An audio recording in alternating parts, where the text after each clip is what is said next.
Good afternoon, everyone. Namaskar. So the topic today is ancient Indian wisdom and management. Uh, Basically, a few questions arise here. Number one, why this topic? What is the relevance of this topic in today's scenario? Why ancient Indian wisdom? And what is this ancient Indian wisdom? What is ancient Indian wisdom? As I start talking to you, it will become clear to you. But for the time being, let me put it this way. You know, in the West, currently, the entire knowledge that we are imparting, entire teaching that we are doing today, that knowledge is rooted in what knowledge has been generated, created by the Westerners. The paradigm, the perspective essentially remains the knowledge that has been generated in the West. Look at your textbooks. All theories have started there. Look at your research, our research. Our research is also based on the literature that has been created, generated in the West. Now, basic thing is that I have realized, and you will also realize it if I give you some cues, that a large number of knowledge, large quantum of knowledge that is being generated in the Western world, it already exists with us. And interestingly, there is one more thing about the Westerners, famous Westerners, that they have taken ideas from us, have taken ideas from our ancient scriptures, our ancient philosophy, and they have repackaged them and sold it to the whole world, including us. I'll give you some examples. Stephen LeBurge gave the idea of lucid dreaming. Now, lucid dreaming is something which has become very popular. It has caught the whole world by storm. And it's taken as a very important self-development tool. But Stephen LeBurge learned this in India. It is nothing but yoga nidra. And he went back, repackaged the whole thing, and presented it to the world as lucid dreaming.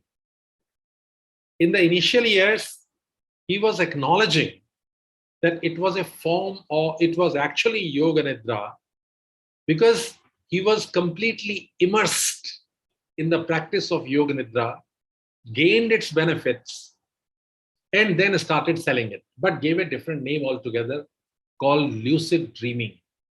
And today, there is no mention of lucid yoga nidra in his selling of lucid dreaming. I'll give you one more example. This was a concept of mindfulness that was given by Jon Kabat-Zinn. Now, what is mindfulness? Mindfulness was actually learned by Jon Kabat-Zinn in India in the form of Vipassana.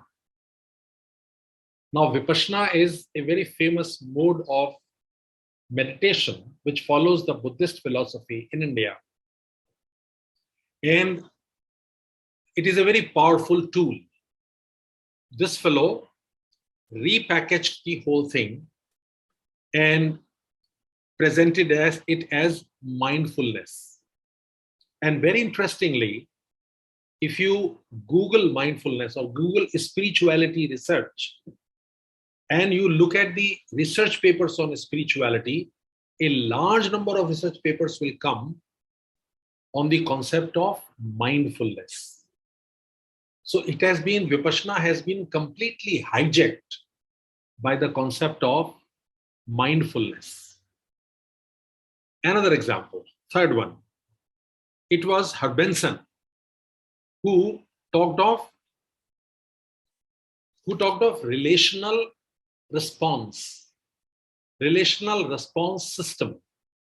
And relational response system is nothing but a form of meditation, which was nothing but the transcendental meditation developed by Mahesh Yogi. Once again, in the beginning, the person was completely immersed in the transcendental meditation of Mahesh Yogi, gained its benefits, mastered it, went back to his country, United States of America, gathered some people to do research on it, and presented it as relational response.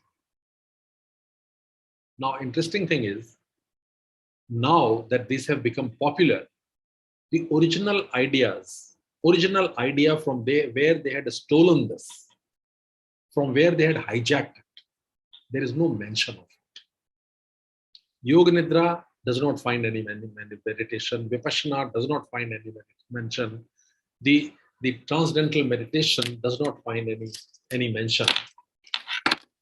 But these people have become millionaires. Okay, earn money, no problem with us. But our idea is repackaged and sold to us, or being sold to us. That is the thing. So there is a lot of strength in the ideas that we had in our ancient scriptures. And those scriptures can be utilized for the purposes of managing organizations and managing self. So this is what basically the idea is. Now, why I am talking about only management, application of ancient Indian wisdom to management. The reason is that management is a very important field of study.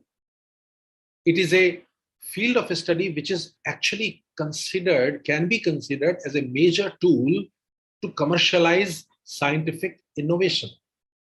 All the innovations that are there, that take place in the laboratory, those innovations come to the public through commercial means only. And these commercial means are provided by business organizations, whether of large scale, medium scale, or the low scale. And how to run these organizations, that is what the focus of field of management is. So basically, I feel that the ancient Indian wisdom can be utilized for the purposes of managing our organizations. Now, what shall be the unit of analysis? Now, when we talk of management, there are essentially 3 units of analysis. First is the larger one, we call it organization. Second is the group, and the third one is the individual. It is the individual that is a great focus of ancient Indian wisdom. And now come to the second point. First thing I've said, why this idea has come. Basically, the Westerners are stealing the ideas from us and are repackaging and selling it to us. Why should we not start doing the same thing? Why should we not start developing our own theories and practices which are rooted in our own culture rather than the Western paradigm? That is what the basic idea is behind this particular discussion that I am having with you, my dear friends. You see, one idea that comes is here. That idea is, number one, that the unit of analysis here is the individual. Now, what before I proceed with that, there is one more idea that I'm getting, and I think I should talk about it. And that idea is this. What is the meaning of this ancient Indian wisdom, and from where this ancient Indian wisdom is coming? Actually, we can think of this coming from the most ancient scriptures that we have. One is Vedas, the Upanishads, and I can say, if you give me the liberty to say this, the summarization of the Upanishads in Srimad Bhagavad Gita. That is one source. The Upanishads, the Vedant, and Upanishads, and Srimad Bhagavad Gita. And second is the stories. Stories like the story of Sri Ram, or history, if you want to call it. Because there is a difference between history and itihas. I would not go into the detail. So we can put it itihas. The itihas, as we define itihas, it is dharmartam kama mokshanam upadesha samanvitam purvoktam kathayuktam itihasam pravikshati. It is different from history. History is concerned with documentation of the past events, but itihas is different from that. Itihas is something which is purvoktam kathayuktam. What has the events that have taken place before, earlier, how those stories are presented with a view to dharmartha kama mokshanam, with a view to carrying on the dharma and the enlightenment. That is what itihas is. So it is not mere documentation of the past history. The purpose of this is much more than that. And we would say Ramayana, Mahabharata, and other stories like that fall within the within what we call itihas. That can be considered, because the purpose of these stories is not merely stating the events that have occurred, but those events with a view to dharma kama mokshanam, with the purposes of establishing what is right, A. Number two, for the purpose of enlightenment, which means wisdom. Now, this is the second important source. Now, please notice, these two sources, and of course, there can be third one, and the third one can be what we call the folklore, folk stories. That could be the third one. Now, I am not talking about the folklore. I'm not talking of the itihas. I am talking essentially about the scriptures like Vedant, Upanishads, and the Bhagavad Gita. Now, here one thing has to be understood from the very beginning. And that thing is, dear friends, that when we talk of developing management theories and practices with paradigms rooted in Indian ethos, Indian way of thinking, why the word wisdom? Why use the word wisdom here? The reason is as follows. You see, as far as knowledge is concerned, it has some levels. There are 3-4 levels that we have. The first level of knowledge is what we call the facts. A statement of fact. For example, saying, this is a finger. I am human. Or a number. The facts, which are obvious to the 5 senses. That is, there is no application of the mind in it. It is the existence of a certain state of affairs. Those facts, the objective existence, irrespective of the interpretation thereof. That is called the level, it is called the fact. And when these facts are organized, when these facts are given a form, this becomes information. For example, you have certain numbers with you about any subject or phenomenon, and if you put them in a certain order, say in the tabular form, you have information. Organizing the facts. Now, third level comes when you start giving meaning to the information. That is called knowledge. And when knowledge is enlightened, that knowledge becomes wisdom. As for example, in the 9th chapter of Srimad Bhagavad Gita, Shri Krishna says, first shlok, Jnanam Vijnana Sahitam. Jnanam Vijnana Sahitam. Knowledge with Vijnan. Jnana Sahit Vijnan. Jnana with Vijnan. And Vijnan here does not mean science. Vijnana means wisdom. Knowledge with wisdom. Jnanam Vijnana Sahitam Yat Gyatva Mokshyasi Shubha. By knowing which you get moksha and shubh. You get auspiciousness and you get light. You get enlightenment. So this is what actually the wisdom is about. So it is a level of knowledge in which there is auspiciousness on one hand, and not just auspiciousness, but it gives you enlightenment. Now here, when we say why we talk of the ancient Indian wisdom, why ancient? What is so special about it? The special about this particular knowledge is that it is a knowledge which is not some sort of dogma. It is a knowledge which is not based on some sort of belief. It is a knowledge which is based on very, very keen observation and analysis. And for example,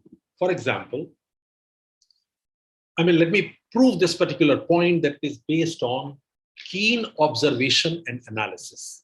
I'm giving an example to prove this particular point. The example, for example, is, let us look at the concept of time. We talk of time, definitely. Now comes the issue, how to measure time. Now it is something, we all take it for granted. We all have watches with us, and we know that time is divided between, we can say, we have to start from second, and then crudely speaking, I'm not going to the lower level, for example, say nanoseconds, and so milliseconds and nanoseconds. Let us say we start with a simple thing called time, starting with seconds, then minutes. Certain seconds make minutes. Certain minutes make an hour, and certain number of hours makes a day. Certain number of days makes a week. Certain weeks make a month. Certain months make a year, and so on. Now, this is how we are measuring. Now, the concept of time in Indian scriptures has been one source I'm telling you, that is Srimad Bhagavatam. In Srimad Bhagavatam, the third canto, third skand, and chapter 9, there are a large number of shlokas which are dealing with the concept of time.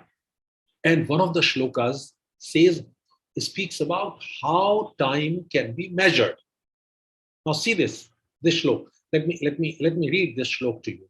The shlok says, Dvadashardha palonmanam chaturabhi chaturangulaihi swarnamashahi krit chidram yavat prast jalat putham. Now what does it mean? Let me just explain to you.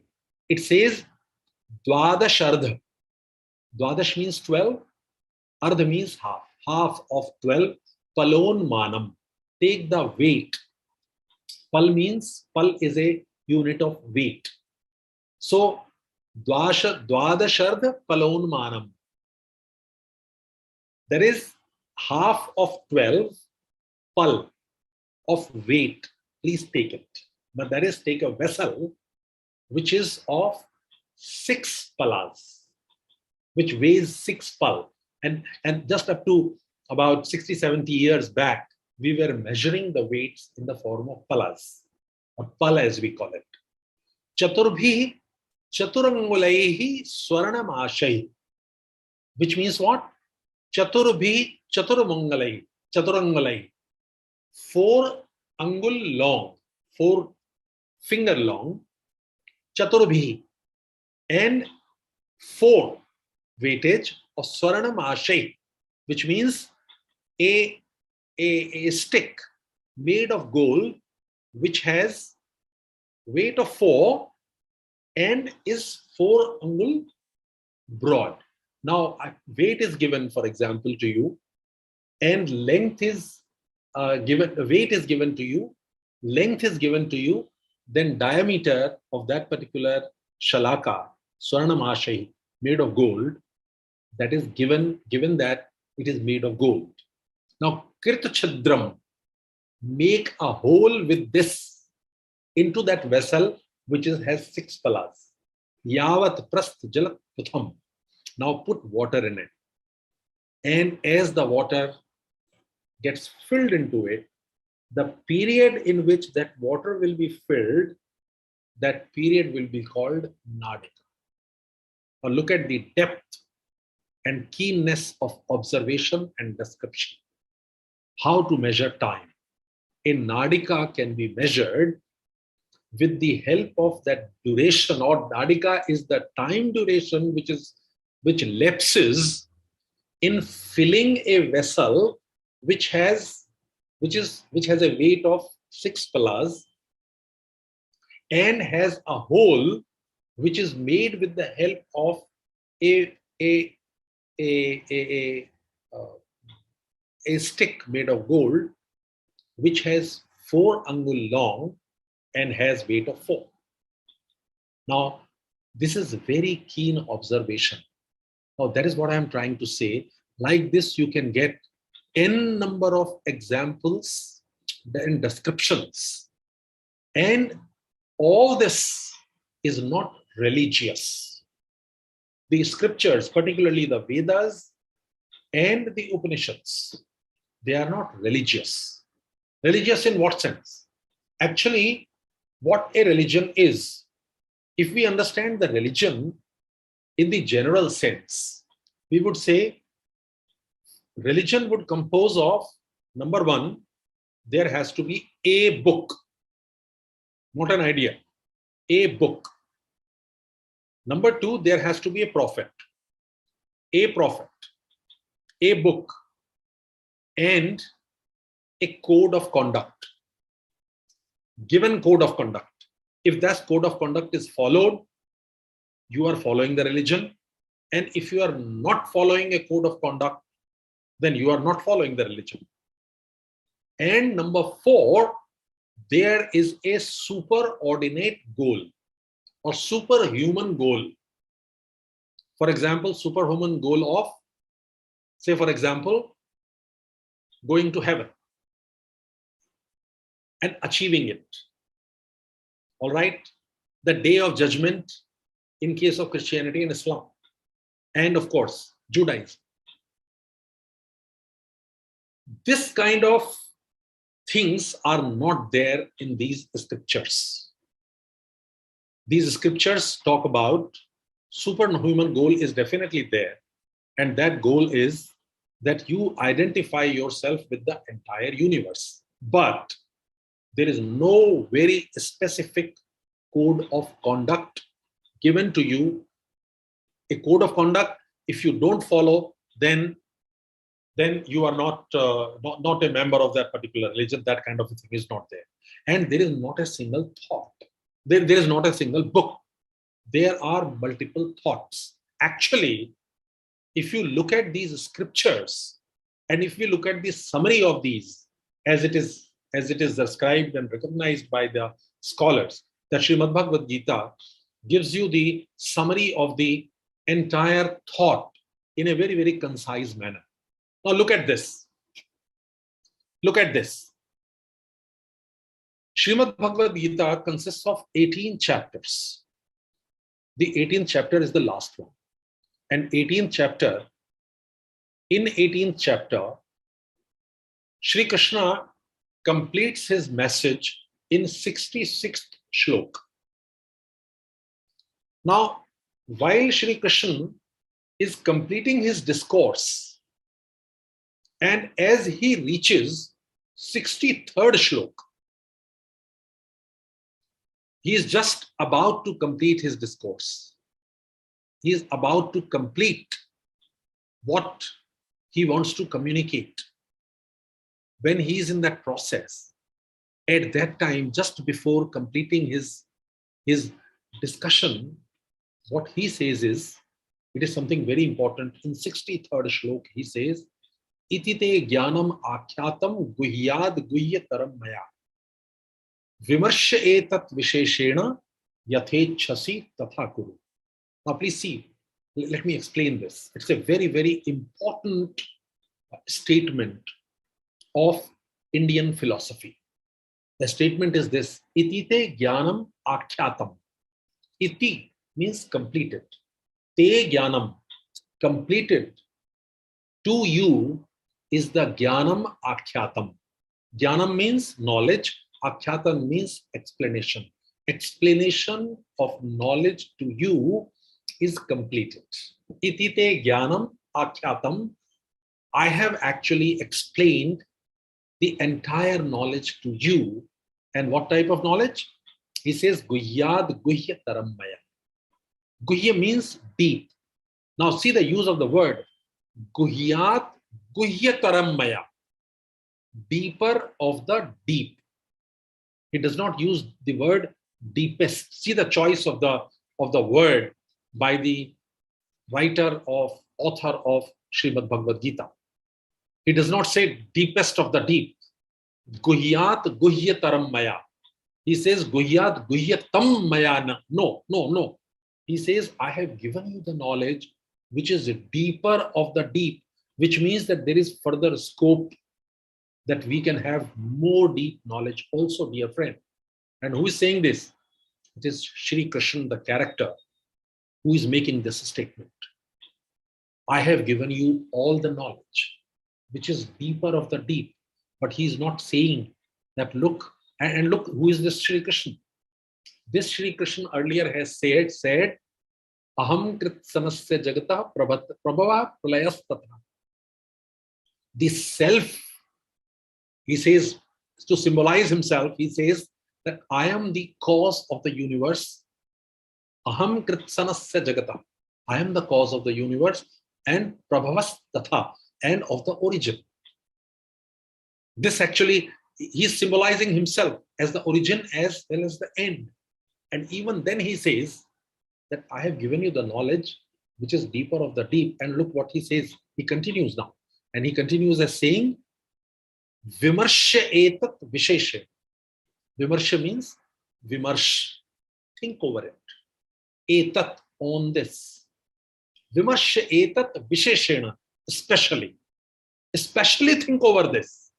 Now, look, I have given you all the knowledge that you need, all the knowledge which is deeper of the deep.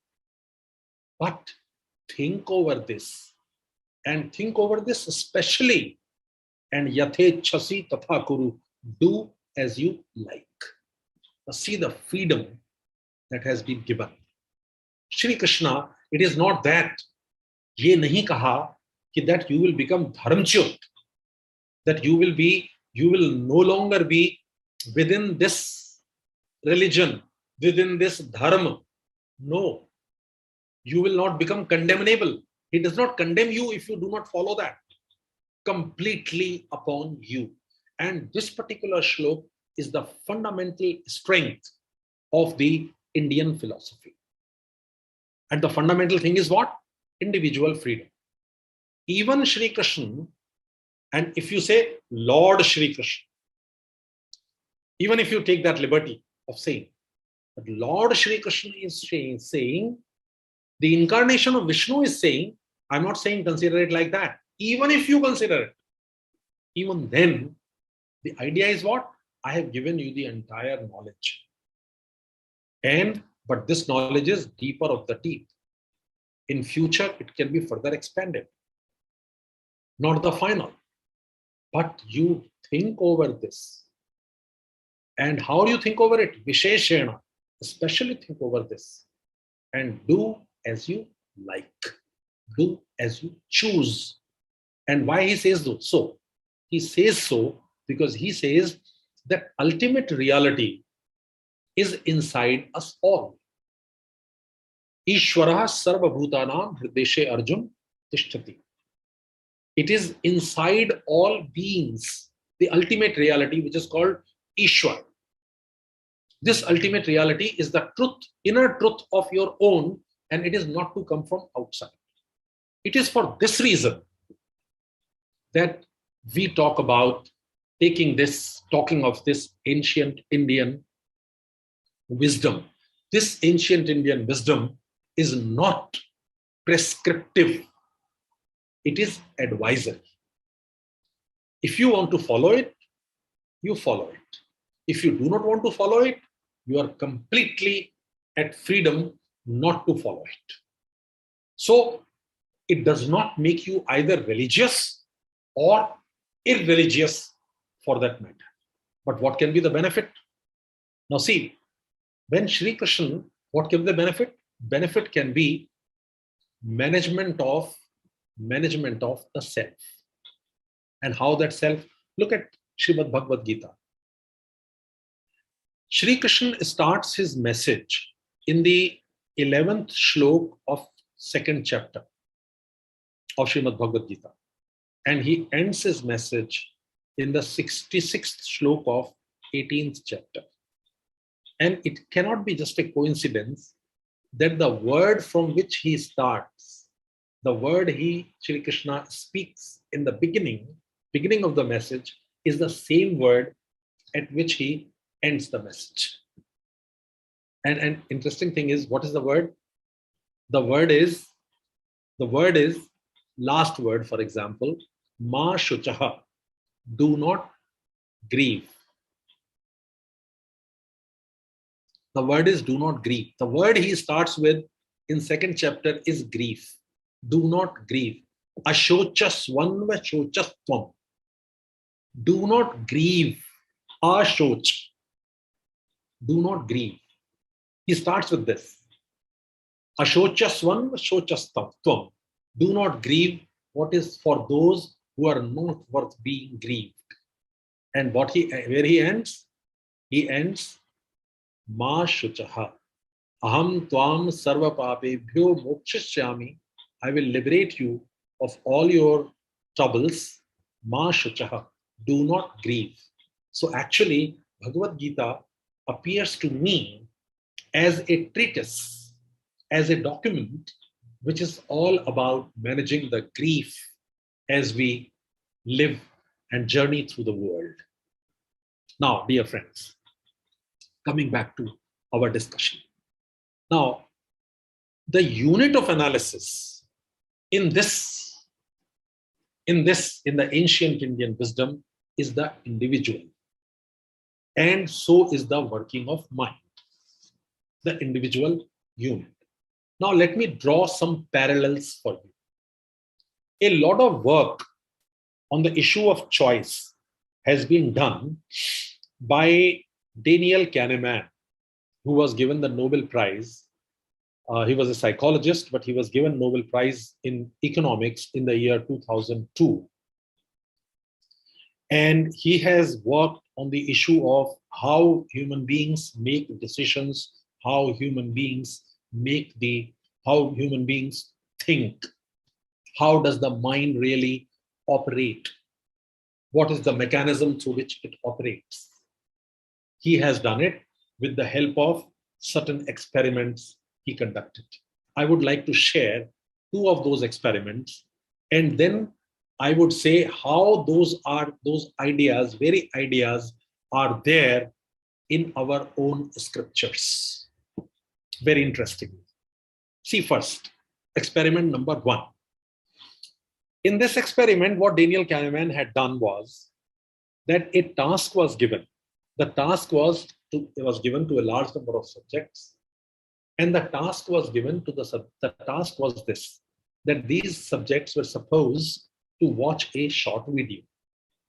In the video, there was a game of 2 teams, game of basketball. In that game of basketball, there was one team which was wearing, say black shirts, and the other team was wearing, say, the green shirt.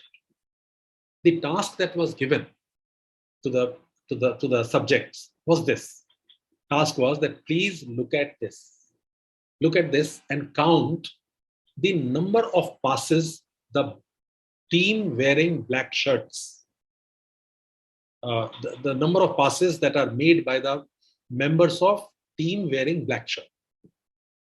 This was the task. And the video was played. The person was supposed to count how many times the ball was changing hands through the game. And in the game of basketball, there are 5 players on one side and 5 players on the other side. The ball is supposed to be dribbled with the help of hands and then put in the basket. I'm sure you know about the basketball. Now, when the subjects were watching that video, short video, and were counting the passes, number of passes that were being made by the members of a particular team, at that time, very mysteriously, one person would pass by from one end to the another, and that person would stay on the screen for as long as 9 long seconds.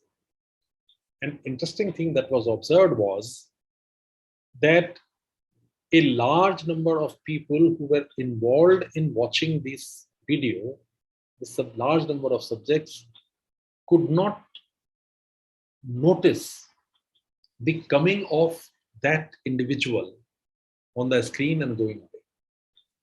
They had no memory whatsoever of that person coming to the screen. And this was considered as something very, very important finding. I'll come to the interpretation of this shortly. Before that, before I interpret this, another experiment that was done by the psychologists, Daniel Kahneman. And this experiment was also very equally important. The experiment was this, my dear friends. In this experiment, certain subjects were brought into a room and they were given a task. The task was that they would put their hand, immerse their hand in a bowl of cold water. Cold water having a temperature of 14 degrees Celsius. 14 degrees Celsius is a fairly cold water, and this is a little uncomfortable to us. And they were asked to put their fingers inside that bowl with water having a temperature of 14 degrees Celsius for a period of 60 seconds. And that was it. After that, these subjects were asked after about 15-20 minutes time, when the temperature of the finger had become normal, these people were asked to immerse their hand once again in the bowl of water. But now they were asked to put their hand for 90 seconds. And while they were putting their hand in that water for 90 seconds, then during the first 60 seconds, the temperature of the water was kept at 14 degrees Celsius. That is, the same degree of discomfort was made to be experienced by the subjects as in the earlier experiment, earlier immersion of their hands in the bowl of water. But after 30 seconds, some warm water was added without the knowledge of the subject to the bowl. And the temperature was increased slightly to 15 degrees Celsius.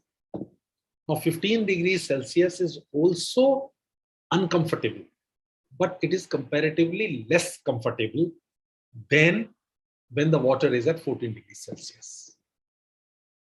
Now, these two experiments are done. Now, what are these two experiments? These two experiments are, number one, in the first one, there is discomfort for a period of 60 seconds. In the second one, also there is discomfort, but the discomfort is for a period of 90 seconds. Out of that, 30 seconds is also, last 30 seconds is less uncomfortable. Discomfort is there, but the discomfort is less than what it was before. Now, the subjects were asked after that one question. which experiment they will like to repeat. Will they like to put their water for 60 seconds, or they would like to put their water for a period of 90 seconds. Now, please see, there is discomfort in one for 90 seconds, but last 30 seconds are slightly less uncomfortable. Discomfort is a little less. In the first one, there is discomfort of the same level, but for complete 60 seconds. And you know, what was the finding? Finding was very interesting. The finding was that more than 80% subjects said that they would prefer to go through this discomfort, go through putting the hand in the water for 90 seconds. Very interesting fact. What is its interpretation? See the interpretation. Interpretation was this, that there is one experiencing self within us. A self within us which is obtaining data from outside. This is experiencing self. Like for example, it is sensory. For example, you look at somebody and that person comes right in front of you and you immediately jump to some conclusion. There is no interpretation. You just gather the data. For example, breeze comes. You just experience the breeze, but don't interpret. But at the same time, there is another self inside us. It is not the single self that we have. Mind is not a unitary phenomenon. There is another self which is interpreting self. Daniel Kahneman calls it system 2. System 1 and system 2 he calls it. I prefer to call it, there is experiencing self within us, which gathers data through the sensory means, and there is an interpreting self sitting inside us. Now see, the experiencing self is experiencing discomfort for a period of 90 seconds. But there is an interpreting self sitting inside. It has averaged the experience. That is, it is remembering only the peaks and bottoms of the discomfort and is preferring to go through, is remembering, and therefore is remembering only the less discomfort portion. You are experiencing discomfort for a period of 90 seconds, but still you are preferring to go through that experience because the last portion is less uncomfortable. Now, does it really continue? Does it happen in other situations also? Another experiment was conducted, my dear friends. And that experiment was conducted on the patients who were going through the colonoscopy. In the colonoscopy, a wire is inserted in the human body through the anus with a view to understanding the intestines. All right, it is a fairly painful process, my dear friends. Now, in this particular experiment, what they did, they divided the subjects into two parts. Subjects of first experiment. In the subjects of first experiment, the wire was inserted inside the anus and taken out over a period of 8 minutes. All right, it was quite painful. And as the wire was being inserted inside the body, the patients were asked to rate their experience of pain on a scale of 1 to 10 or 0 to 10. If there was no pain, they were asked to rate 0. And if the pain was unbearable while the wire was being inserted inside, then they would rate it 8. Now, this was taken from some subjects, these data. After that, it was performed on another set of patients. In case of these patients, the wire was inserted inside their body over a period of 24 long minutes. But it was inserted very, very slowly. Okay. And again, these people were asked to report the pain every 2 minutes. After every 2 minutes, they were asked, how much is the pain? Please tell us on a scale of 0 to 10. And what was observed? In case of second set of patients in whom the colonoscopy was performed over a period of 24 minutes, the highest pain was observed of the order of 8, and lowest pain was observed of the level 0. In case of the other group in which the colonoscopy was performed in 8 minutes time, highest pain was observed of the level of 8 out of 10. And lowest pain they reported was of 4. Now please notice, numbers we have with us. Highest pain 8 on a scale of 10 in case of the patients on whom the colonoscopy was performed over 8 minutes. And lowest was 4. And when these patients were asked, on an average, how much was the pain? And you know what they reported without counting? They reported it was 6, sir. Suits well, fine, 6. Other group on whom it was performed, the colonoscopy was performed over 24 long minutes. When they were asked, what is your pain? They said 4. 8 was the highest, 0 was null. Now, average was this. These patients were then given an option. You see, highest pain is 8. The patients who went through the colonoscopy for a period of 24 minutes. If this particular procedure is performed on you once again, there's an option. You can do it over 8 minutes where pain will be high. But if you do it slowly, it will be over a 24 minutes time. Which one will you prefer? So people said we will prefer the one in which the procedure takes place 24 minutes. Now please notice. The experiencing self is experiencing pain over a long period of time, 24 minutes. A foreign body is inside you for a period of 24 damn long minutes, in which highest pain point is 8. Yes. Lowest pain point is 0. No pain also. So what the interpreting self has done, it has averaged out the entire experience, entire thing, my dear friends. The experiencing self in both the cases is experiencing the pain, but interpreting self inside is moderating that experience, my dear friends. Now, what is actually happening? There is a certain reality that we are experiencing, but that reality is being interpreted in a very, very entirely different form. In Vedanta, we call it adhyasa. Adhyasa. That is superimpose. That is, there is a state of affairs, we call it Ishvara Srishti, and there is a Jiva Srishti. There is a objective reality.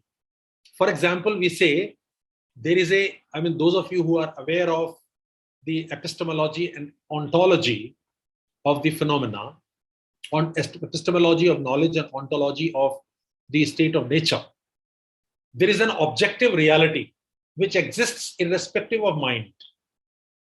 We call it Ishvara Srishti.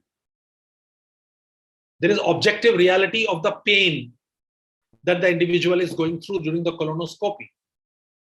There is an objective reality of the counting of the passing of the balls.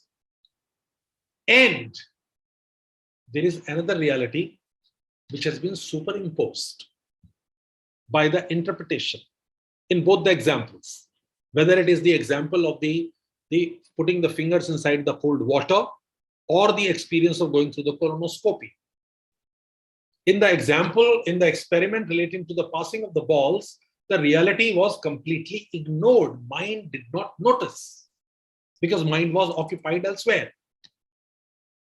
So human mind essentially functions in a manner which has been given. This word adhyasa has actually been used in Brahma Sutra by Adiguru Shankaracharya when he discussed the nature of the world, nature of reality. So, dear friends, what I'm just trying to communicate, is that whatever we are discovering through these experiments, psychological experiments about the working of the human mind, that wisdom is already there. Only thing is that in our teaching of management of self, we are not making use of this. Look, for example, the communication. In Vedanta, they say, Atma vare, shrotavyam, mantavyam, niditya sitavyam. Niditya sitavyam. Three things they are using. Atma vare, shrotavyam. When you are communicating, shrotavyam, listen. And mantavyam. Mantavyam means reflect. And number 3, niditya sitavyam, which means meditate. The communication is not complete unless all the 3 things are there. If shrotavyam, if you're listening, and if listening is not accompanied with reflection and meditation, you will forget it. It will be a disturbed listening.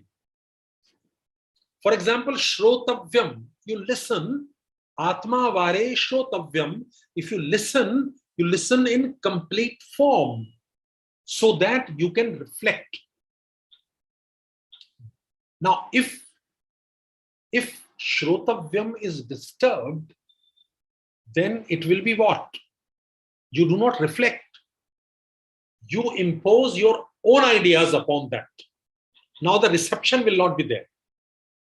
A communication, for example, I speak a word, I speak a sentence, and this sentence at the same time, rather than taking it as it is and reflecting on it, you start imposing your own ideas upon it. Then communication is completely disturbed. And when that happens, there will be distortion in the communication of information, because information is not received in the objective form in which it is, my dear friends. So the communication is complete when there is a scope.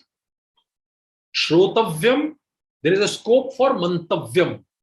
There is a scope from niditya sitavyam.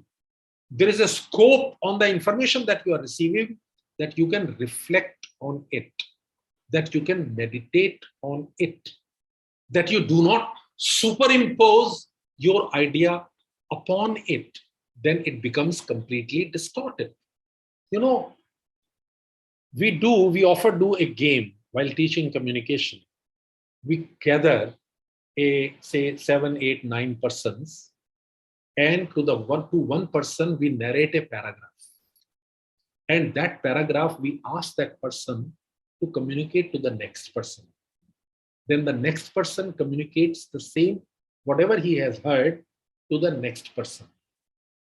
And so on. And very often we find by the time the information reaches the 9th person or 10th person, the whole thing has got completely distorted and changed. Now this is what happens. Now, why does it happen? It happens because we know the psychological process, whatever experiments have been done for understanding the psychological process, it is that already stored information is superimposed upon what one is listening.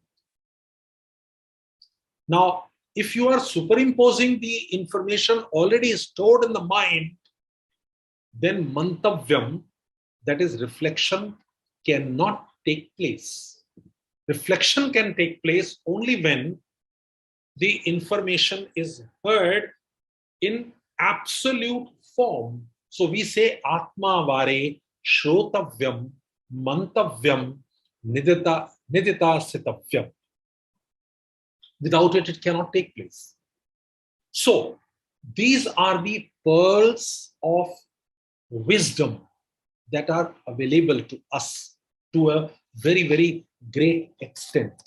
Now, my dear friends, in this context, I shall just like to say one statement. For example, how do you become successful? For example, one thing is that we need to be focused. Now, how we need to be, is this what I'm talking about management of the self, how to manage self, how to develop resilience inside you, how to develop emotional intelligence within you. Now, these are some of the issues that have been presented in the management texts whenever we talk of managing self, managing teams, managing groups, and managing organizations, or managing success for that matter, or managing results. Now here, whatever the Westerners might be saying, but look at Srimad Bhagavad Gita. There is a shloka which says, Ananya Chetaha Yo Mam Smarati Nityasham Tasyaham Solabhapat Nitya Yuktasya Yogina. Let us understand the meaning and see what it says. What the wisdom, the enlightened knowledge, as I said earlier, Yogam Jnanam Vijnana Sahitam Yat Gyatva Mokshasi Shubha. Knowledge, Jnana with Vijnana, knowledge with wisdom, Yat Gyatva, knowing which we get enlightenment, moksha, enlightenment, and we get auspiciousness, Shubha. Now see this, managing self. How do we succeed? How do we manage self? Krishna says, Ananya Chetaha Yo Mam Smarati Nityasha. Ananya Chetaha. Ananya. Ananya means there is no other. Chetaha, in your attention. There is nothing else in your attention. See this. Ananya Chetaha. Yo Mam Smarati. One who remembers me. Now, we need not contextualize it for today. Ananya Chetaha. There is no other. Remember with that spirit the goal that you want to achieve, the task that you want to accomplish. Nityasha. Every moment. You have that focus. Complete focus on what you want to accomplish. Tasyaham sulabhapa. Krishna says, to him I am easily available. Now, let us contextualize this. What does it say? It says very clearly.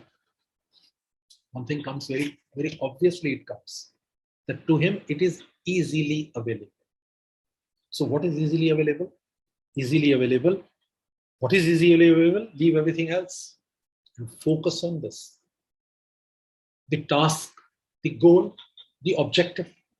So if it is Ananya Chetaha, if it is Ananya, there is no other. If that is available, then it will be successful there.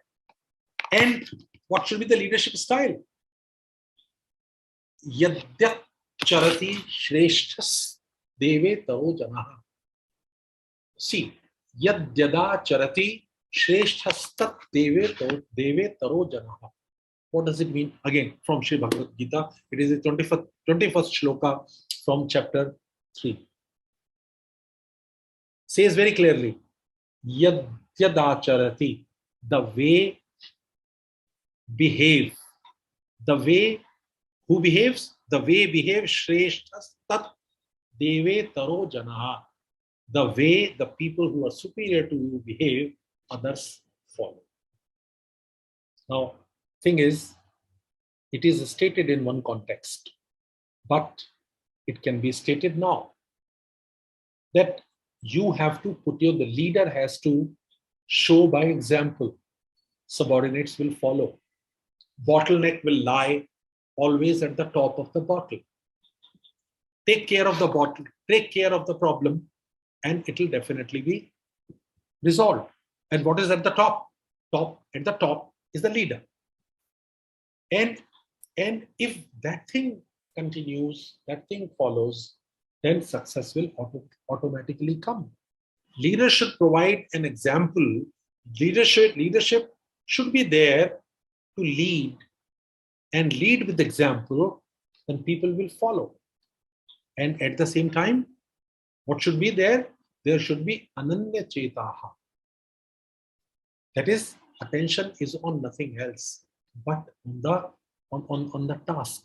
And interestingly, one more thing is here.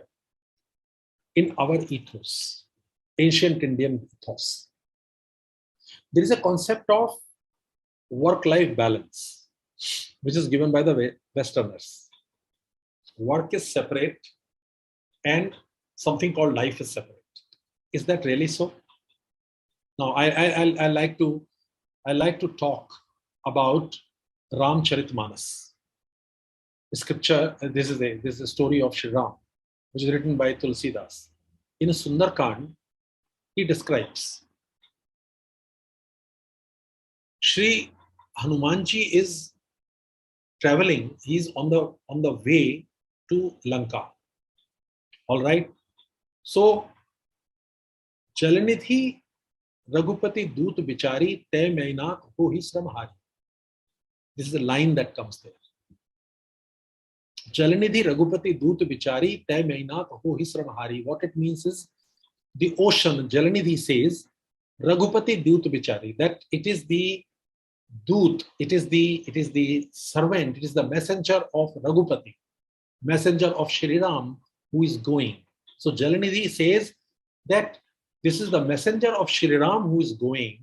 So he addresses a small mountain which is there in the ocean at that time,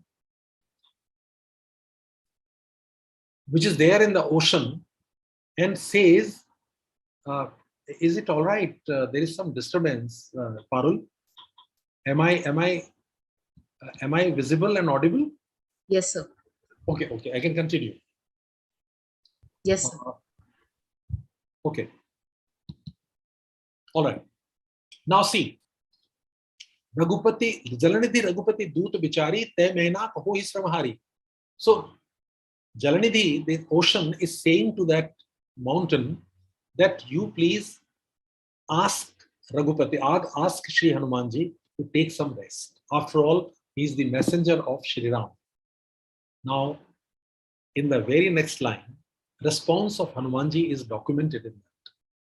And that talks a lot about the work-life balance as per our ethos, Indian ethos. And Tulsidas ji writes there, Hanuman tehi parsa karpuni keen pranam, Ram kaj keen he binu mohika visram. Now what it means? It means Hanuman tehi parsa. Hanumanji touches that mountain with reverence, with respect. In response to the request made by Mana, please take rest. You have been traveling. You are on the way to Sri Lanka. Please take some rest here. And this is what the ocean has told me to communicate to you. Please rest over me for some time and go on. But Tulsidas ji writes, Hanuman tehi parsa.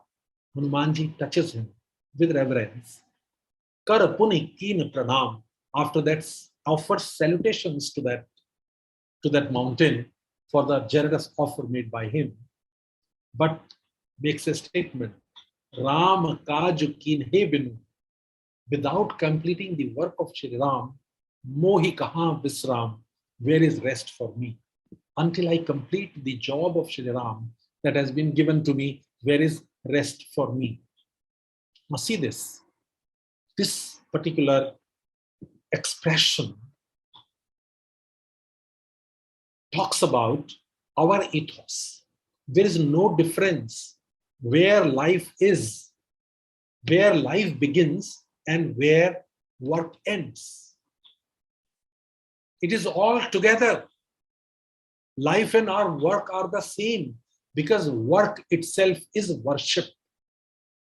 For Hanumanji, it is Ram Kaj Kin Heaven. The work itself is worship for Shri Hanumanji.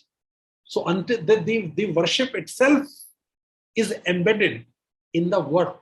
So I do not see work beyond myself. So where is the confusion for us Indians? Where is life? Where is balance? So this is actually, so there is no confusion that we stop the work right here and then we start personal. Those are all intertwined because work is, see this, work is worship. We find our joy within the work and look at the way life is organized, at least in the ancient or earlier times. Look at the life of people living in the villages. All women, their work, they are working at the farm, working at home. The men folk likewise, working at the farm, working at home, tending the animals, removing the weeds, and so on and so forth. Everybody is involved in everything, and everything goes on in unison, with some kind of great rhythm, my dear friends. So, like this, they talk of, for example, emotional intelligence.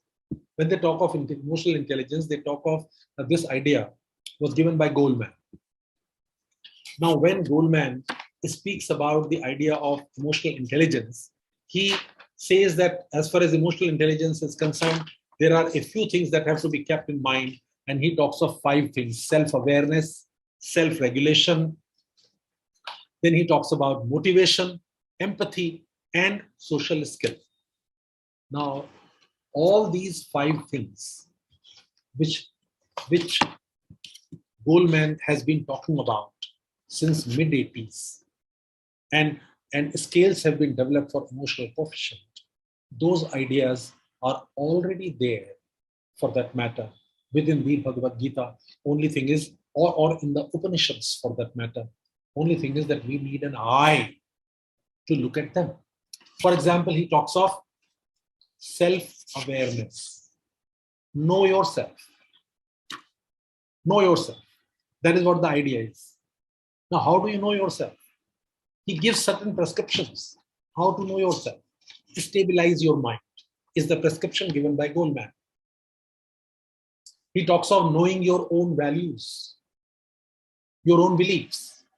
Now, in the Bhagavad Gita, it is written, Apuryamanam achala pratishtham samudrapah pravishyanti yadvat tadvat kama yat pravishanti sarve sashantim apnoti na kama.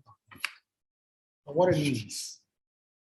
The peace with which the water enters the ocean, with the same peace, we should visualize our desires.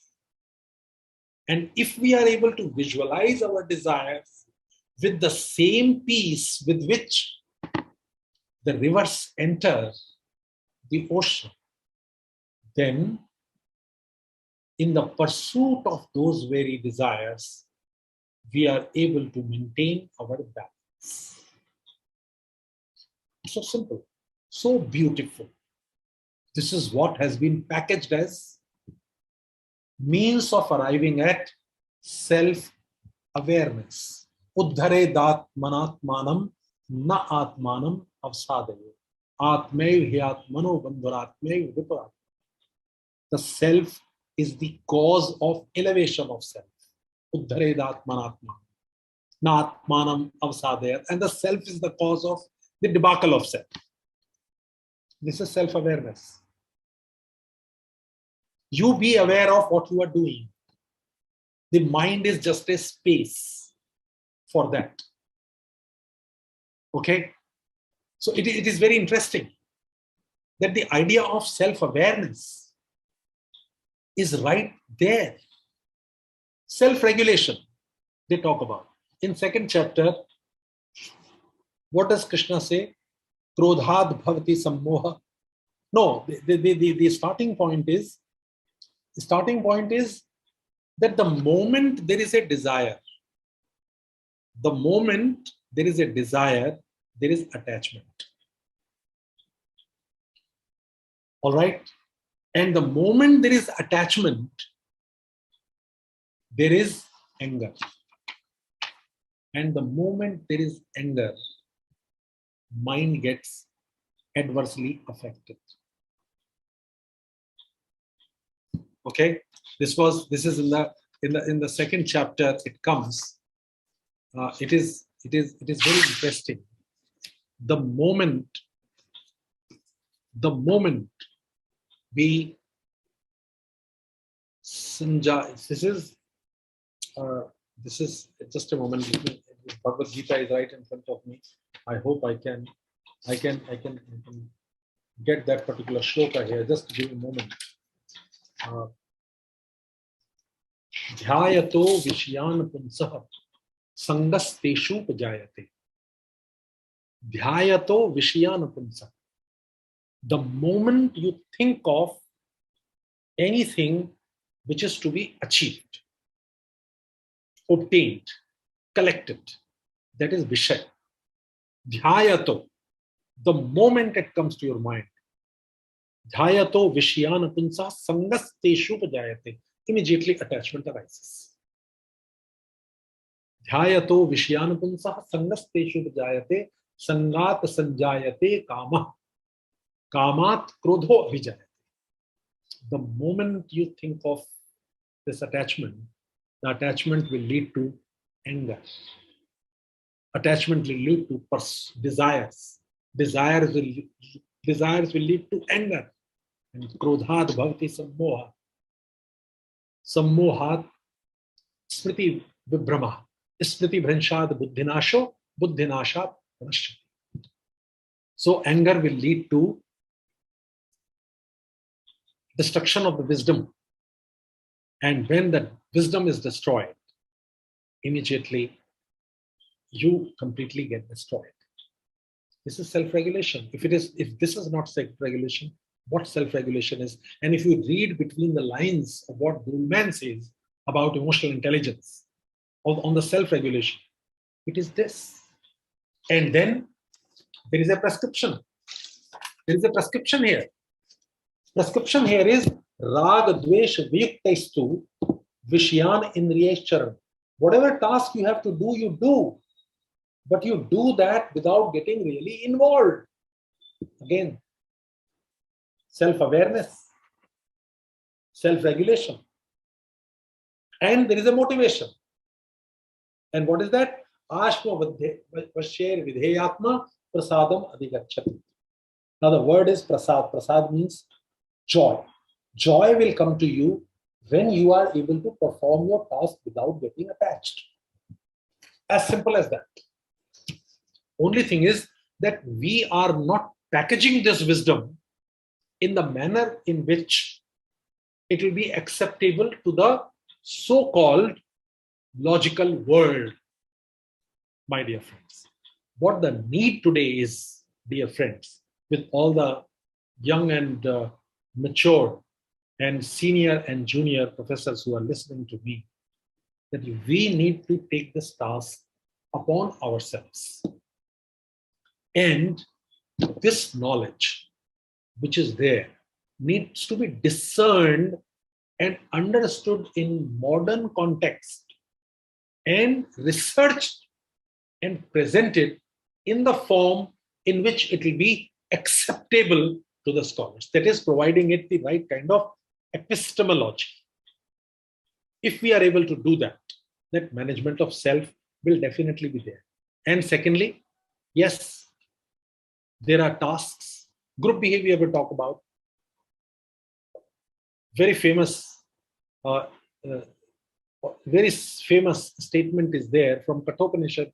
Sehna vavtu, sehna bhunaktu, sahaviryam karvavahe, tejasvinav dhitamashu Ma vidvishavahai. Sehna bhavatu. Together we get strength. Together we are nourished. Together we are able to gain glory. And it is together that we, in this togetherness, that we are able to transcend the jealousy. If this is not group behavior, if this is not teamwork, then what is, my dear friends? For short of time, for want of time, I am now shortening my discussion. I only wanted to introduce you this idea that there is a massive, massive potential, my dear friends, that we have in our ancient Indian documents, ancient Indian philosophy, which can be utilized for the purposes of developing management paradigms. Only thing is, what we need is right kind of motivation, right kind of perception, right kind of eye, which can bring out these ideas and then appropriately package it the way the Westerners are doing. And then we can not only reclaim our own knowledge in the modern context, but we can guide ourselves and our generations in a much better manner. Here, for example, there is a lot of discussion that has been going on about what we call gender issues. Okay. Now let us look at women. Now in US, for example, they have not been able to get a women president despite having more than 200 years of democracy. Our democracy, I don't know, I mean, it's hardly 77, 74, 75 years old. And we have had prime ministers who are women, chief ministers who have been women, president who has been women, and so on. Why? The women view of women here, it is again described in the Bhagavad Gita. Shri Krishna says, women means Kirti, Shri, Vak, Smriti, Medha, Dhriti, Kshama. These are the characteristics. Kirti is glory. Shri is prosperity. Vak is auspicious speech. Dhriti is ability to face difficulty. Medha is talent. Smriti is memory. And Kshama is forgiveness. This is how we describe how the women are visualized here in our culture. Now, thing is that these pearls of wisdom need to be brought out and be made part of our learning processes and unfolding of the practices. If we are able to accomplish this, I'm sure we shall be able to develop paradigms of the working of the organizations, whether business organizations or non-business organizations, in the true Indian sense. So this is what, I mean, given the time, I think this is what I wanted to communicate. There were actually a large number of other thoughts and ideas, but for want of time, I would not be able to discuss.